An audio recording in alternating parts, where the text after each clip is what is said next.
call.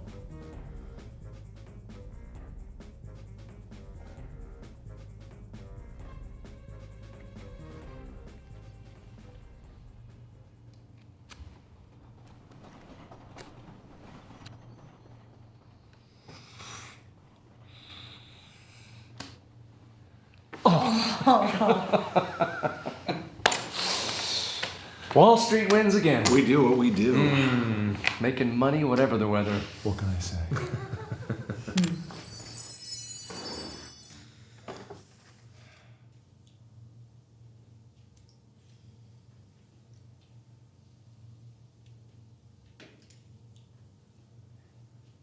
Money. Doesn't much matter who we are, we all depend on dollars to get along. The problem with money is as soon as we get it, we have to spend it on one thing or another. Most of what we spend our money on goes to businesses. Folks who produce and distribute all that stuff we need to live our lives. Thank you very much for your business. Have a nice day. A chunk of what we spend goes to the government by way of taxes. Serving you, the American people. Some of what we spend comes back to us by way of salary or dividends or welfare. So we can spend it all over again. Money flowing in circles, right? No, not exactly. You're forgetting about our profits. Some of your spending dollars flow straight into my bank account and stay there. We take very good care of them. Okay, so let's figure this out. Do you mind? Let's say these chips represent all the money that everyone in the American economy needs to spend each month.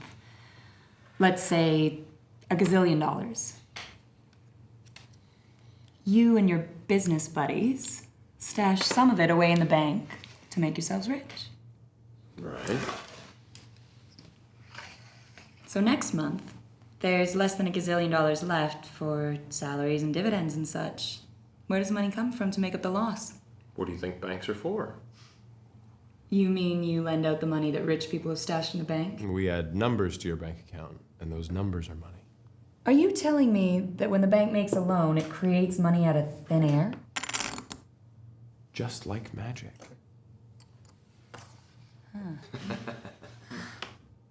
I thought the government creates our money. A common misconception. We only make the bills and the coins, about 8 cents out of every dollar in the U.S. economy. We do the rest. So when the bank makes a loan, it creates money out of thin air. The money gets used a few times as buying and selling, and then ends up in some rich guy's bank account. Not all of it. Most of it gets destroyed when the loan is repaid.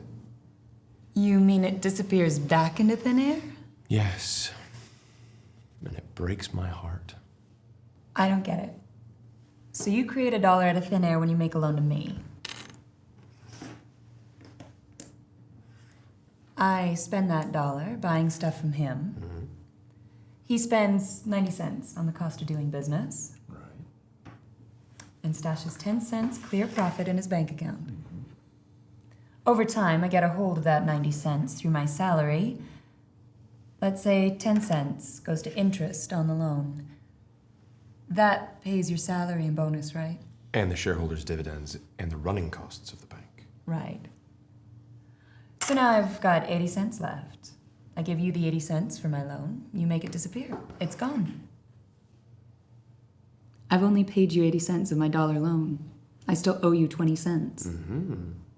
All the spare money is sitting in the bank, making rich guys rich. Right. So where does the 20 cents come from to pay back my loan? It doesn't add up. Sure it does. You're not alone in taking out a loan.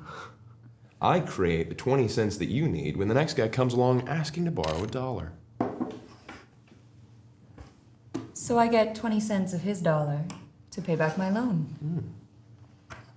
He's only got 80 cents left. 10 cents goes to profit, 10 cents to interest on the loan. That leaves 60 cents to pay back $1.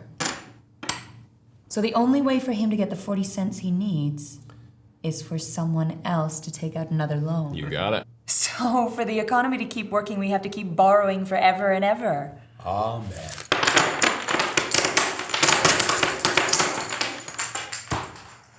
Wait a minute.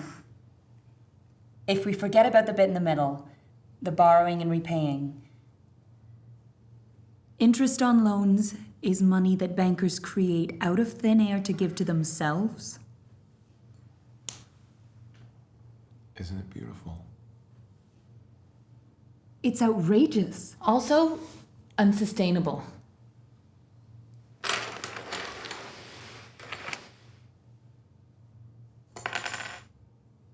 Every dollar that we keep in the bank to make us feel rich is actually a borrowed dollar. It's a debt that somebody has to repay with another dollar, which is also a borrowed dollar. The interest on both borrowed dollars gets added to the money in the bank. But this is also borrowed money, which has to be repaid with more borrowed money. So for every dollar that we accumulate in the bank, somebody has to borrow $2 plus change. Which means any growth in monetary wealth means an exponential growth in debt. What does that mean? Exponential growth. It means that the rate of growth of debt is increasing all the time. Accumulating $1 in the bank means borrowing $2 plus change. Stashing $2 in the bank means borrowing $4 plus more change. $3 in the bank means borrowing $6 plus more change, and so on. So the debt keeps growing faster than the money in the bank. Exactly. In the last 40 years, the amount of private debt in the US economy has become 4 times larger than the amount of money. And the gap keeps growing. So that means there's no way we can ever pay off the debt, even with all the money in the economy? Correct. We would still have a very large pile of debt and no money. Can we just keep borrowing? Keep adding to the pile of debt indefinitely? No. When the pile of debt gets big enough, the repayments will use up so much money that there won't be enough left for buying and selling. And the whole lot will come crashing down. And the economy will collapse. So we're screwed. We're screwed. Are you listening to this? You're the government. What are you going to do about it? We'll do whatever the guys with the money think is best. But he's the problem. Okay, Mr. Businessman, you're so smart. How do we get out of this mess? What mess? We're making money. You are today, but what about tomorrow when the economy collapses? The problem with money is that it's been designed by bankers to make bankers rich. If we want our economy to work properly, we have to redesign how money works. Okay, so what does that mean? The first thing is that we have to stop creating and destroying money as interest-bearing debt. So that stops the banks from scamming us and we still use the same pile of money over and over again? Yes, which means we don't have to pay any interest on it. But these guys will keep stashing it away in the bank trying to make themselves feel rich, and we'll run out of money. So we also need a mechanism that encourages people to use money instead of leaving it in the bank. Like? A negative interest rate would work. A negative interest rate? The reverse of a normal interest rate. Instead of getting paid to leave money in the bank, you get charged for it. Radical. Negative interest is like a pump. It keeps money moving through the economy. Wait a minute. This negative interest sounds like a tax on money. Yes, but it's a super efficient tax that's real easy to collect. It can erase lots of other taxes that make it hard to do business. Like? Employment tax, sales tax, corporation tax. Yeah. I like it. But you're still talking about taking money away from me. Money in the bank is what makes me rich. No, it's not. It's just money. Spend it on something valuable. Invest it in something profitable. You'll still be rich. I get it. A negative interest rate stops money from being a thing we want to own. It turns money into a tool we can use. Exactly. And it stops him from burying the rest of us in debt. I've heard enough. Get your people over here right now and arrest this woman. She's a dangerous radical who wants to steal my money. Yes, sir. Right away, sir. No, actually, it's not your money. It's our money. It belongs to all of us. Money only has any value because we collectively agree that it does. Get her out of here.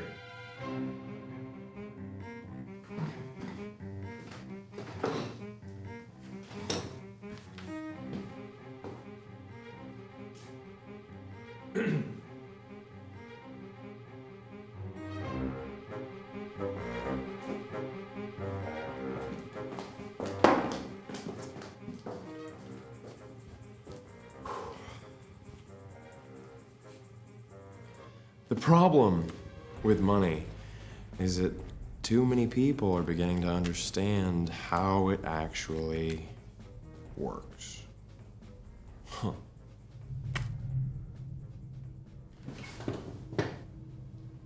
How about another hand? You look a little low on chips there. I could lend you some.